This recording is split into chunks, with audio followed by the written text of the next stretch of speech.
አሌይኩም ወራህመቱላሂ ወበረካቱ። ውድና የተከበራችሁ የዩቲዩብ ቻናል ቤተሰቦች እንዴት ናችሁ? ደህና ናችሁ? ስራ ሁሉ መልካም? ከኔ ጋር ሁሉ ሰላም ነው። እኔ ደህና ነኝ።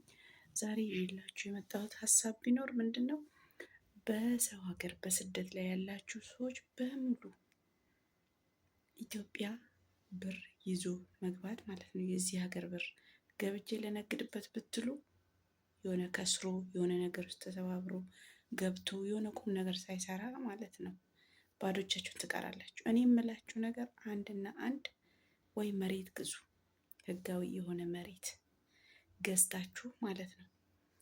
እናንተ የዛሬ ዓመት ስገቡ ወይ ሽጬ ስራ ልስራ፣ ሰፋ አድርጌ የሆነ ነገር ልስራ ብትሉ ተጠቃሚ ነው የምትሆኑት።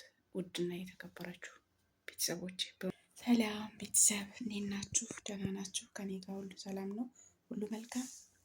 ጠፍቻለሁኝ፣ አበረታቱኝ በላይክ። ዛሬ ይዤላችሁ የመጣሁት ነገር ቅድሚያ በግቢያ ላይ እንዳልኳችሁ ማለት ነው፣ ቤት መሰረታዊ ነገር ነው። የቤት ኪራይ ሁናችሁ ልጅ ወልዳችሁ ማሳደግ በጣም ከባድ ነው።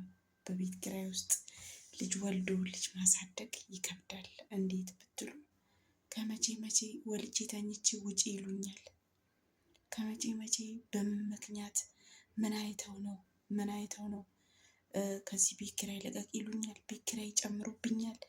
በዛሬው ጊዜ አሁን አብሶ ማለት ነው፣ በዚህ ሰዓት እቤት ተከራይቶ መቀመጥ በጣም ከባድ ነው። ለምን? ቀን በቀን ልክ የኑሮ ውድነት ቀን በቀን እንደሚጨምረው የቤት ኪራይም ይጨምራል። በየሰዓቱ ዛሬ ምስር፣ ዘይት እንደሚጨምረው በየሱቁ ላይ እኛም ቤት ኪራይ ይጨምርብናል። ልጅ መውለድ አለ፣ ማሳደግ አለ፣ የተለያየ ነገር አለ።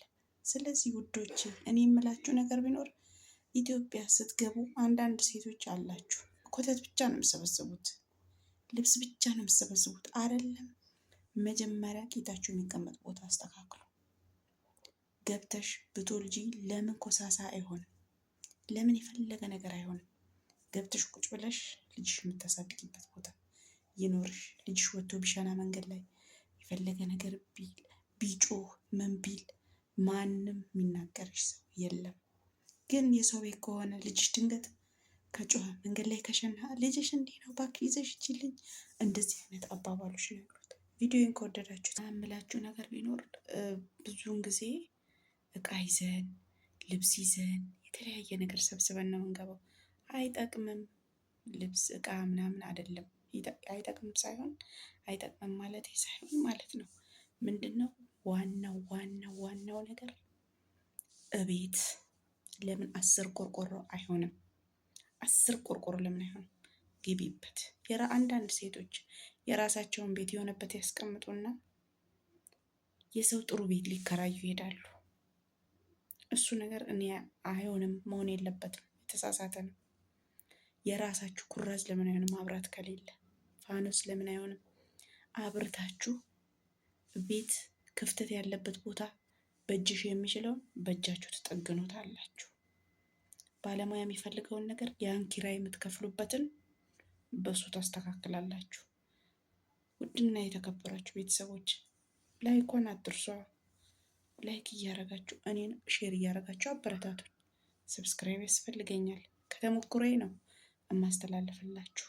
ከራሴ ተሞክሮ የተነሳ ነው የምነግራችሁ። ስለዚህ በራሳችሁ ነገር የራሳችሁ ነገር እንዲኖራችሁ ልብስ፣ ፋሽን፣ ሺኤን ምናምን አያስፈልግም። የራሳችሁ ቤት ይኑራችሁ። ቤታችን ቀብር ነው። በእርግጥ እስካለን ድረስ ደግሞ ሬሳችን መውጫ የራሳችን የምንለው የወለድነው ትውልድ ትተንበት የምንሄድ የራሳችን ቤት ያስፈልገናል። እና እንደዛ ነው የምላችሁ። የዛሬ ቪዲዮ በዚሁ ነው የሚያበቃው። አጭር ነው። ረጃጅም ሀሳብና ጥሩ ሀሳብ ይዤ እንድመጣ በላይክ እና በሰብስክራይብ በሼር ከጎኔ እንድትሆኑ በአክብሮት ጠይቃለሁኝ። አታሳፍሩኝም።